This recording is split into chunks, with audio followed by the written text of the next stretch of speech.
Hi, my name is Steve Pentland. I am an associate professor at Boise State, and I'm also part of this startup called Rhetorix Lab. This is my first time at one of these events. I'm excited to be here. It seems like a pretty fun audience. I wasn't really sure what I should focus this talk on, and so I thought I would just share sort of my research journey that I've been through that eventually led to this startup, Rhetorix Lab.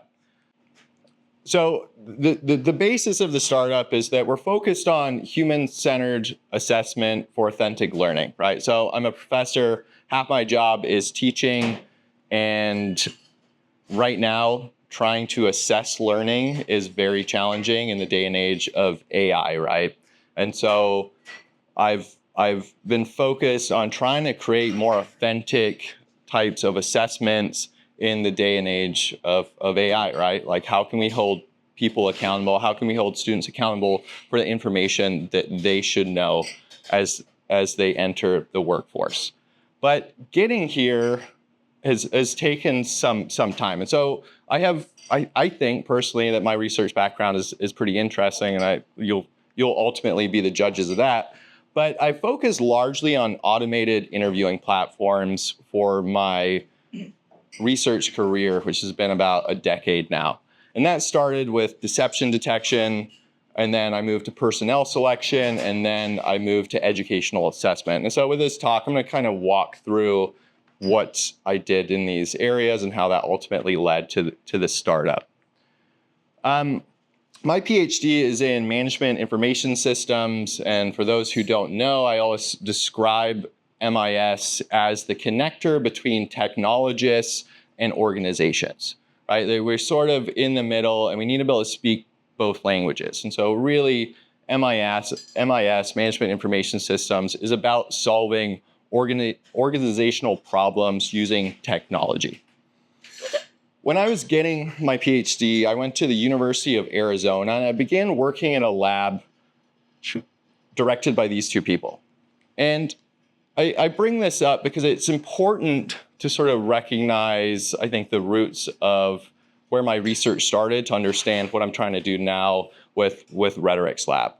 But when I arrived at the University of Arizona, the directors here, Jay Nunemaker and Judy Burgoon, were working on deception detection technologies for the Department of Homeland Security. And this was before Homeland Security was a four-letter word, but it was post 9/11, right? It was about sort of trying to keep air travel safe and all of that.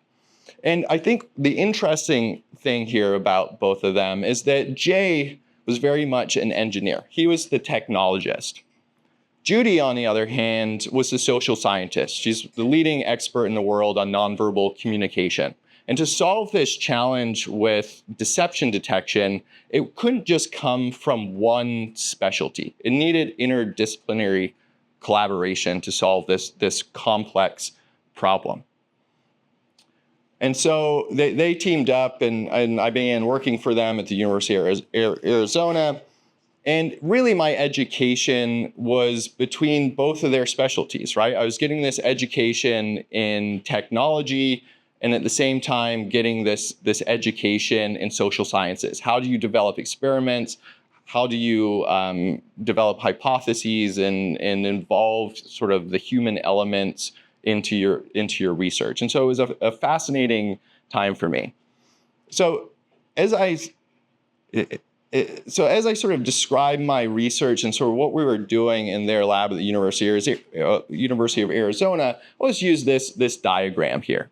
That if you're assessing someone, basically in any way, you need to understand people at the sort of fundamental human level. You need to look at theories in psychology or communication or whatever it is to understand humans. And then if you're trying to assess them in some way, you need to start looking at sort of detectable signals or thinking about detectable signals. And with deception detection and how this sort of all started, we were looking at what people said, how they said it, their behavioral cues, all this stuff, right? All this sort of these human elements. And then on the sort of the right side of the screen, you have the technology aspect. like, how do you actually capture those behaviors? How do you analyze those behaviors? And how do you use technology or machine learning or whatever it is to actually make a determination about someone? There's a few reasons why lying is different from telling the truth, right? And so we had to understand these these underlying human processes that were occurring during deception. And so this was sort of the Judy Burgoon side of things. And the idea here with any of these different theories is that lying, for whatever reason, is different than telling the truth. And because it's different, it's going to lead to behavioral cues that are different than when people are telling the truth. And this can be anxiety, so you're nervous, so maybe you'll act differently. There could be cognitive load, like you're really thinking about how to keep your story in line and make it not obvious that you're lying. There's behavioral controls. Maybe you think that people who are telling the truth appear a certain way, so you're going to try and appear that way. Or there's even things like duping delight, which is this sort of excitement that comes from lying, right? But these are all these underlying sort of human mechanisms that are there that you had to understand to get involved in this research. And so the project at the time was based on trying to detect these underlying human processes using analysis of human behavior, right? And so what we were developing was this kiosk-looking thing here. And the idea was that if you were in an airport or a border crossing, you would stand in front of this thing. This little avatar agent thing here would ask you questions.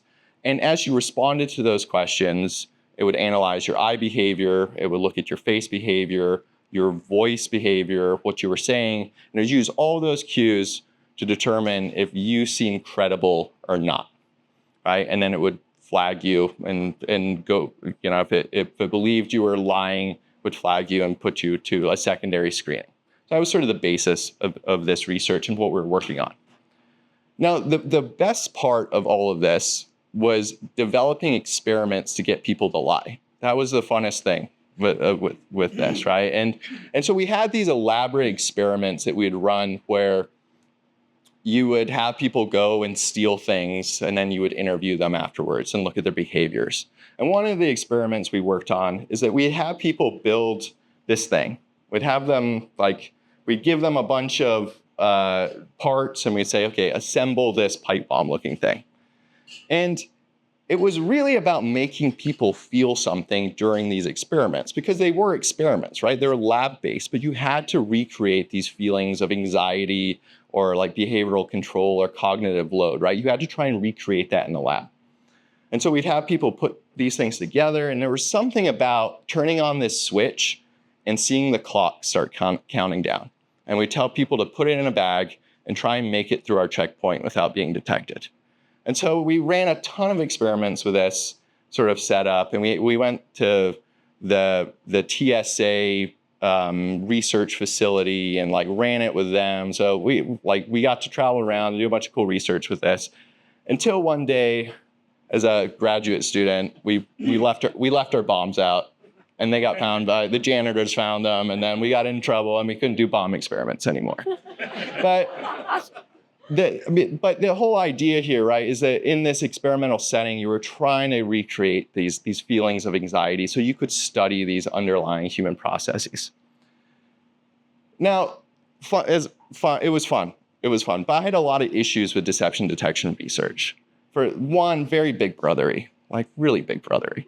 And then it's really challenging. There's no Pinocchio nose. And so we would look at all these different signals that people put off, and we'd analyze them, and we'd recreate different experiments, but there was no one cue that you could pick up on. It was really hard to build models to predict this for different people.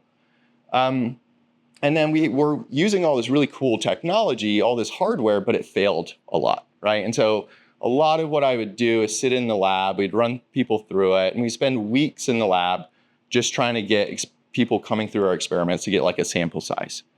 And so my lessons from this was that, one, scalability matters. You need to, especially in a research context, you need to get a lot of subjects through your technology so you can really study people. And how we were doing it at the time just wasn't scaling. The other part is that at this time, and when I was working on this, is really when computer vision was starting to come out.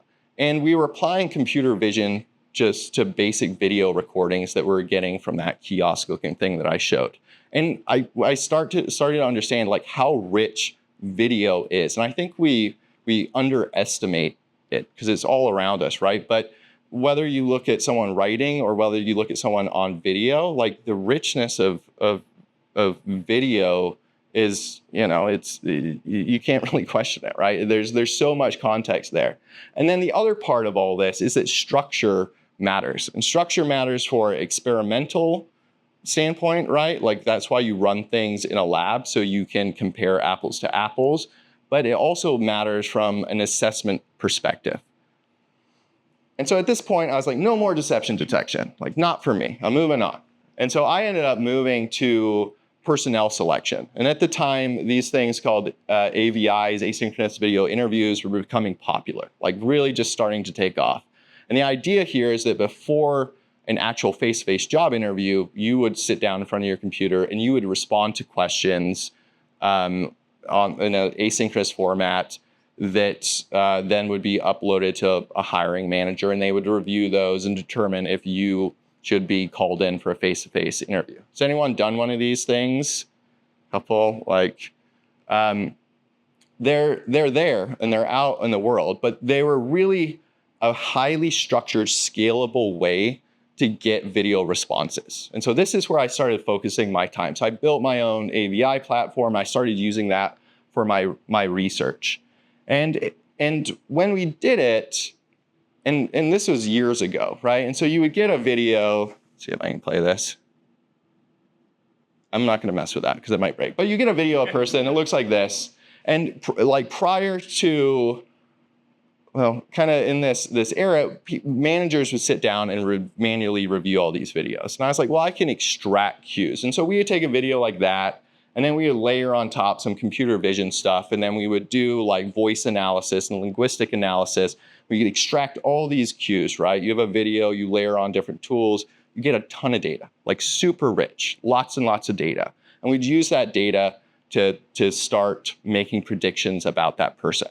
And early on, we started just having people look at these videos and rate them. And I'd train machine learning models to predict what the human raters gave this person, right? And so we would try and replicate human decision making. And it goes super fast, let's see. Blah, blah, blah. This computer warp speed. But what we found is that replicating human decisions was super easy because we're all kind of biased. And we're looking at these like big cues, like someone smiling, right? And being very gregarious. And those things were very easy to pick up on with machine learning. But as I thought about it more, it didn't really make sense. Like, we don't want to assess that way. Like, we all have inherent biases. We shouldn't be training models based on human input. We want like objective assessments, right? And so I started thinking about it as like, okay, if you're hiring for a job, you're generally going to be looking at either mental capabilities, knowledge and skills, personality.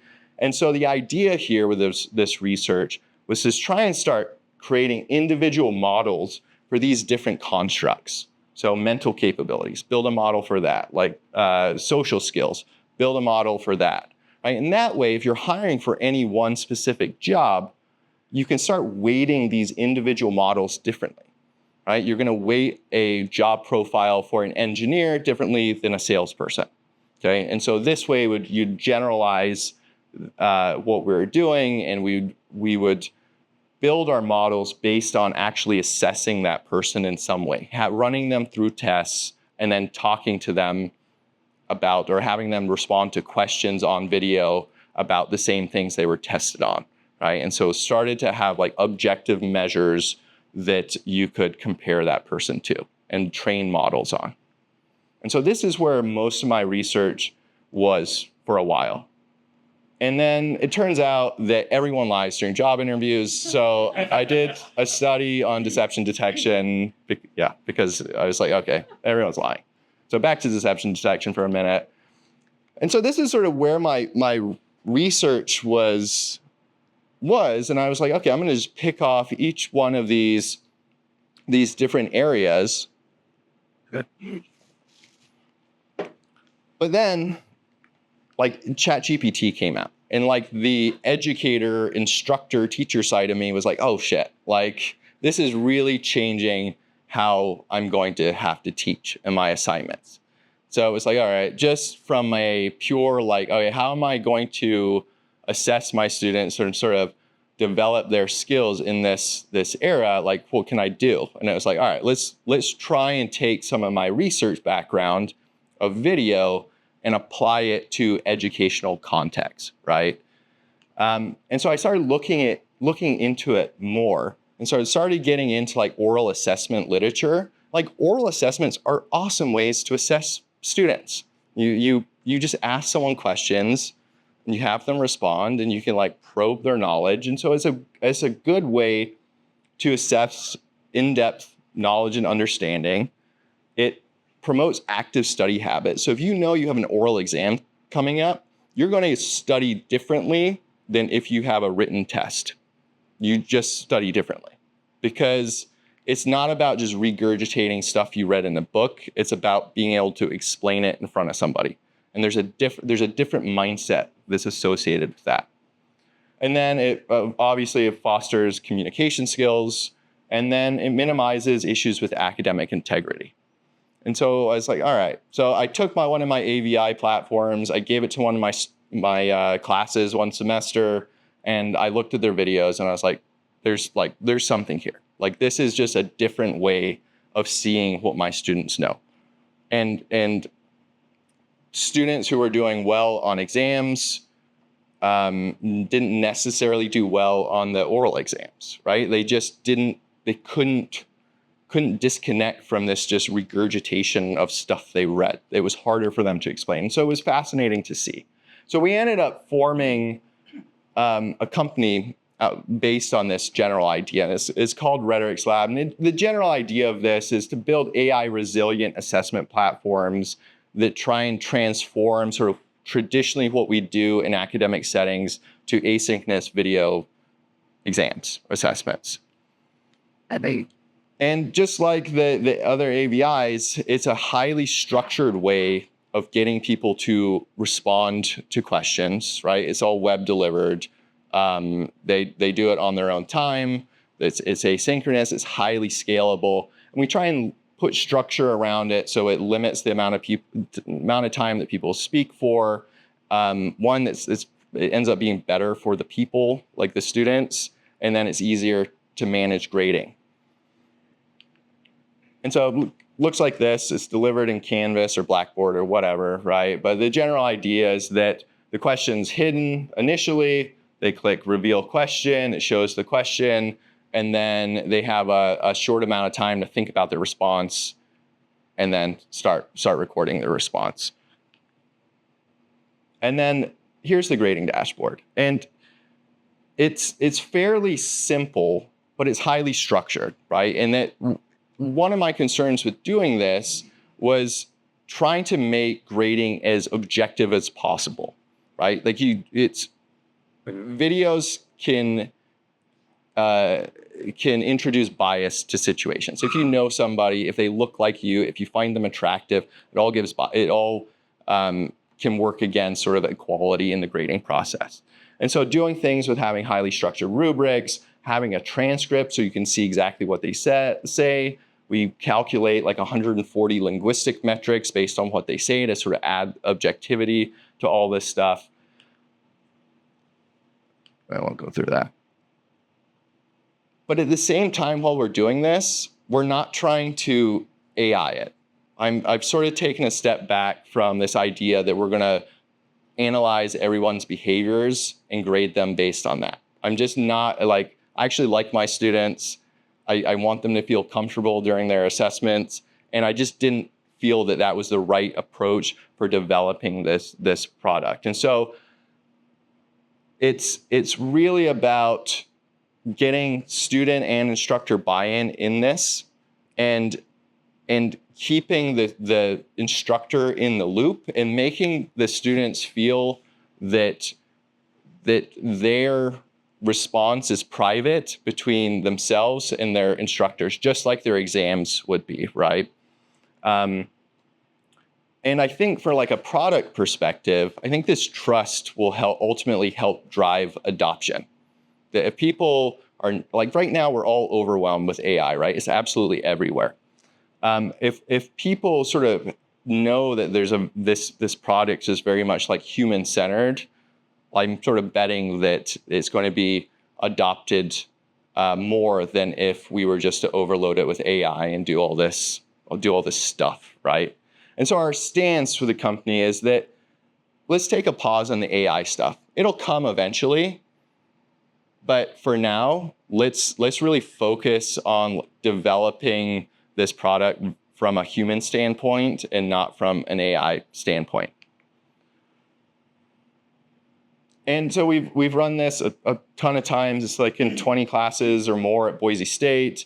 We're onboarding other universities, but the results are really good. Like it's a really cool way to assess students' understanding. It helps to show like authenticity in their knowledge. It promotes deeper learning behaviors. Like students are practicing like speaking out loud. They're communicating more with their peers before they go and take one of these exams. And like all the studies we've run and surveys we've given students, they are like, yeah, this was anxiety inducing, but I get it. Like I understand why this is more beneficial than me just like writing another essay or something, right? But then you might have noticed recently, there's a lot coming out about like job interviews being cheated with AI, right? The same thing's going to happen with this. So we're starting a study next week where we're looking at cues to deception during our oral exams. But I can't get away from deception detection for some reason.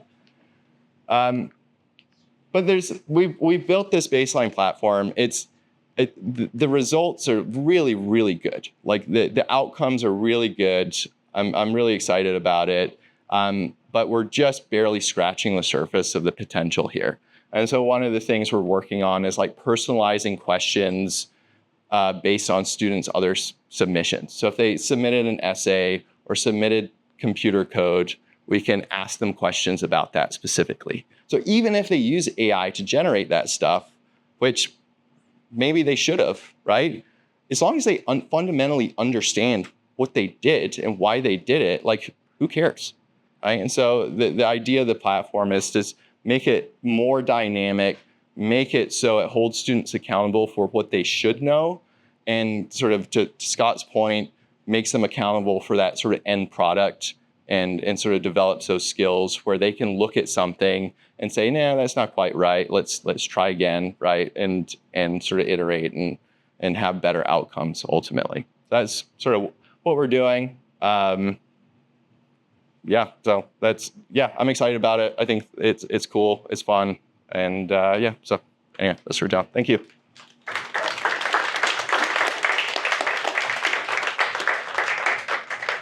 Accommodating for students that have like accessibility needs. Like, for instance, I went to Boise State. I'd have an accommodation that allowed me time and a half on tests in a private testing environment. How are you accommodating for those students? We can give them more time, like more prep time. How do we accommodate for students who need accommodations in testing environment? So beginning of any semester, I get a notice saying such and such student needs time and a half on exams or can't take an exam in the class, and so we accommodate that. Just like that, getting time and a half, we can give people more prep time. We can give them longer response times to complete their questions.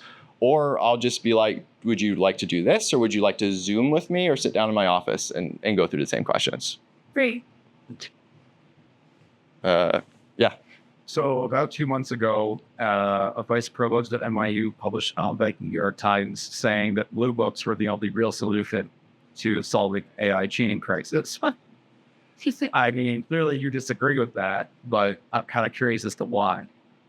the exam, sitting down and trying to write an essay.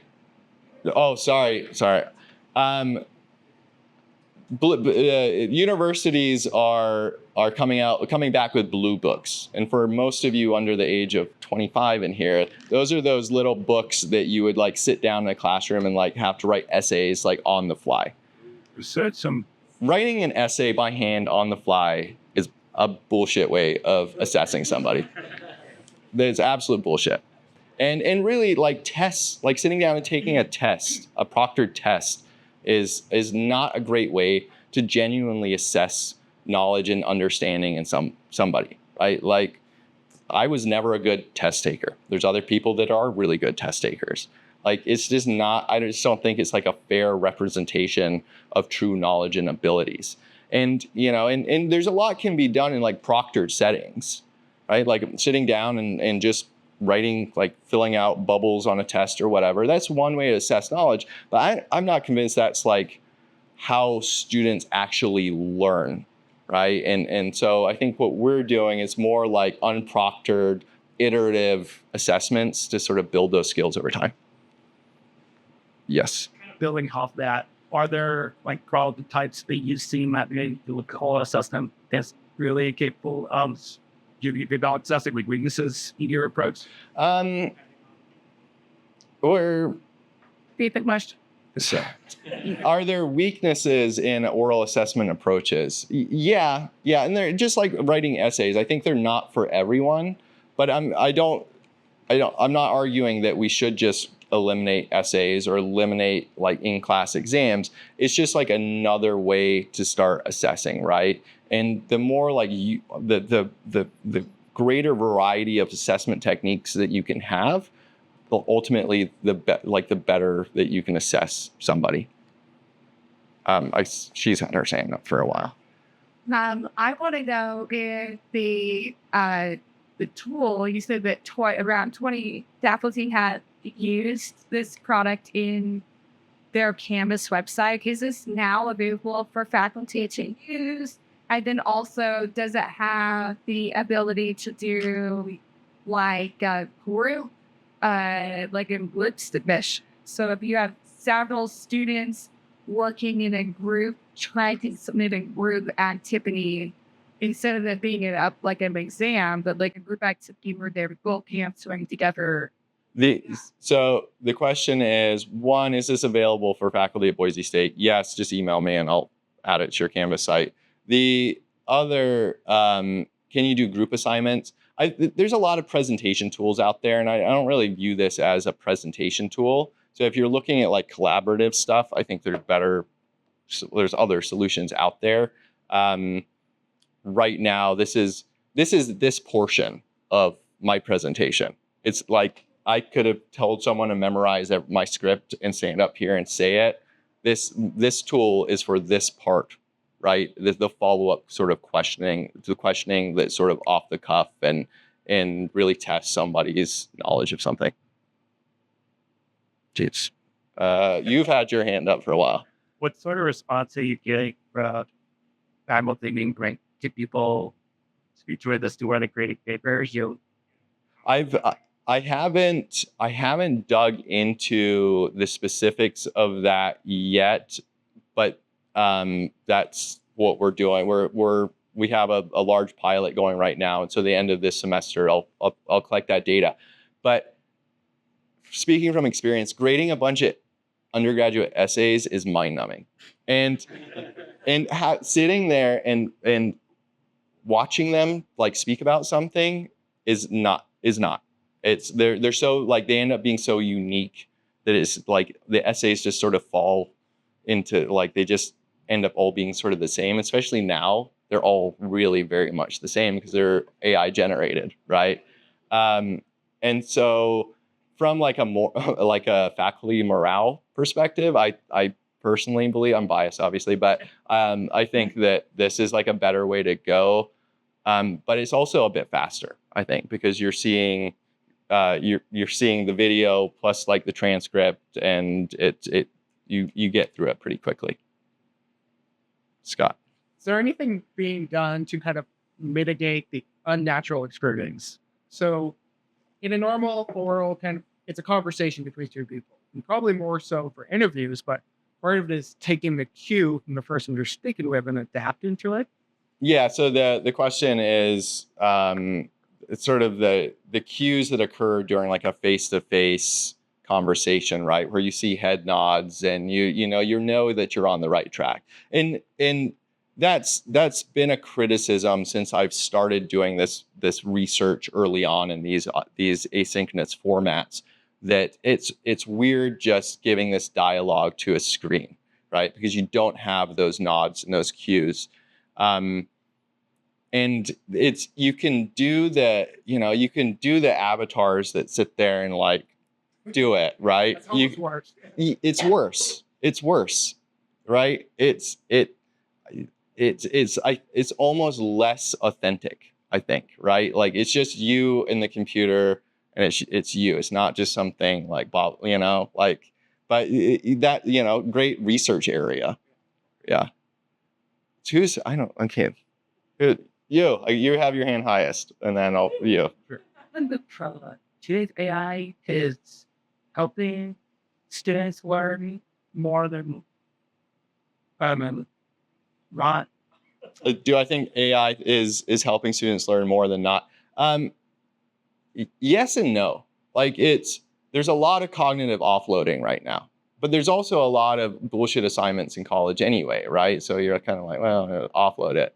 I think it has the potential to help students, and especially students who traditionally struggle with learning, but it needs to be done in the right way, because there's even like there's a big difference like cognitively between writing something out and just reading it, and if you're just using AI to write something, generate this for me, copy paste, the cues are just not connecting. The signals are just not connecting in your brain the same way. And so I think there's a ways to go between before we really start to understand how to make AI most beneficial for students. Yes. So this might be maybe future research, but with regards to AI as an element of these rhetorics, how are you studying with like neurotypical versus neurodivergent students? Because neurodivergent folks take up like 10 to 20% of the population by attitude, right? Depends on the estimate you look at. But there's a lot of folks that communicate different and might present deception totally different. Oh yeah. Yeah. So how do you deal with like differences in populations, and the deception detection is one thing, right? Like someone who's had a stroke could have potential, differences in their facial behavior, right? And so how do you sort of deal with that? To me, like when I think about this, it's like, well, how do we deal with like second language students, right, and their communication abilities? And it's one of the reasons I have hesitations about like completely offloading to AI grading, because you're like, well, how can you fairly grade that person? How we handle those the anomalies in the population is an unanswered question. But I think our approach keeps that human in the loop, right? Keeps somebody who's familiar with their students there that can sort of adjust their expectations. But as you said, right, it's an open area of research. But hold up. Yes. I'm just curious, do you have an approach of how you're going to ultimately promote and then sell this product to like universities in general or specific departments? That's my business partner Ben's area. Yes. Well, you'll tell me later about it. I think that the demand's there, and I think once people use it, once people try this approach, like I think they'll have that aha moment, like it's worth it. It's worth it. But yeah. Yes. What's your approach to potential ethical concerns with now gathering way more informational data on students that previously was just an essay, right? Just like a blob of words, but now it's like a bunch of their like their movement patterns, their facial expressions, potentially their personal environment, what might be involved there, getting recorded and now stored in some database. Yeah. So how do we deal with like ethical issues around video recordings? And again, like another reason why I'm not just trying to upload this to some model and have it be analyzed, right? That yeah, like and that's feedback I get from students about like all the time. It's like, well, I don't want to have they don't even want their essays uploaded to AI, right? And I think that one is just general security of keeping these videos private, but then coming up with policies of when they're being deleted and things like that.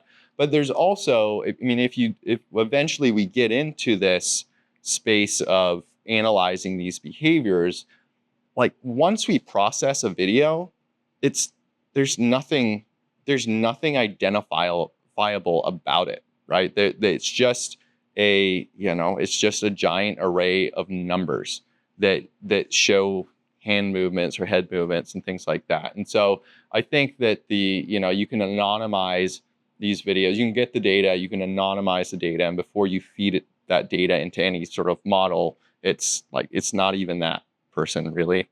But yeah, I mean, that's, as I said, again, one of the reasons why I'm not like super on board with just AIing this and just being like, right. Sorry. Yes. Is this a pattern you can see used for self-assessments that a student would assess themselves, or somebody might assess themselves for a job interview? Yeah, I think I sort of miss saying that, but yeah, I mean, I think there's a lot of different environments and where this tool can be applied. And so there's the self-assessment space, there's corporate training, language and learning proficiency. There's a lot of different areas that we'll hopefully expand to in time. But that really, like being within a educational setting allows us to refine like how we're doing things before we move it into other spaces, even for like the deception stuff, like flagging cheating. I mean, it's easier from a research perspective to sort of get students to sign up for research studies and try that stuff out and sort of iterate on those designs than it would be to try and do that in like a corporate setting. Yeah, and so right now, I think trying to build this up is really based on research and iterations, and then eventually move into other spaces. I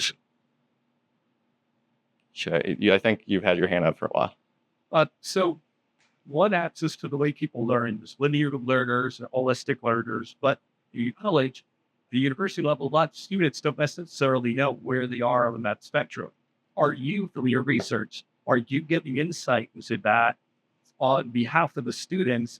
And as you have seen them, are you able to articulate that to the students? Is like, oh, by the way, you might be a holistic learner. Yeah. So the question is how can, whether we have insights into the different types of learners that are out there, and no, haven't even thought about that, to be honest. I think it goes back to this idea of this, like having a lot of different assessment techniques available. Like traditionally, we've focused on writing or multiple choice type assessments, right? And so that really limits someone's ability to be able to figure out, well, what type of learner are you? And maybe it's, hopefully a tool like this, it sort of expands the ability to assess people and creates a more level playing field for different types of learners out there. That's the hope. Yes. we're very good with that. And then you have future plans. Features-wise, like it seems like it would really valuable to somehow automate responses like direct questions, story questions, jury clause. I know you said but Yeah. So like future improvements such as follow-up questions. And that's, I mean, follow-up questions is really, or probing questions is really one of the benefits of traditional oral exams that I think we will get there with it. But to do that, then there's some offloading that's going to occur. But what I like, where I feel probably most comfortable is sort of having people respond to questions about their previously submitted essays or computer code or whatever. I think that has a lot more potential to it than just like really trying to develop like probing questions. And it's also, if you think about assessments, like you want to keep things as fair as possible. And so you get into like a different, there's a lot more variables at play if you're giving different students different like probing questions and like the depth, like how many layers do you keep sort of asking them. And so I think there's a lot to consider there before rolling that out. Yes. Kids are way more tech savvy than us. Are you thinking about any younger grades? Are we thinking about younger grades? Yeah, we had a conversation with the Boise School District earlier this week, and yeah, I mean they're having the same issues that we're having in higher ed right now, and yeah, I mean I think this tool is applicable, maybe not middle school, but high school level students, and To a fifth grader, we submitted an AI paper. yeah. Yeah, I mean yeah, there's other cans of worms with dealing with minors with all this stuff, but yeah, I mean, I think there's a lot of use cases, and like fundamentally, we need to change how we're assessing students. Like that's critical. Like education has changed, and so we need to be thinking about different ways to assess them. Yeah. I've never had so many questions before. Thank you. I appreciate it.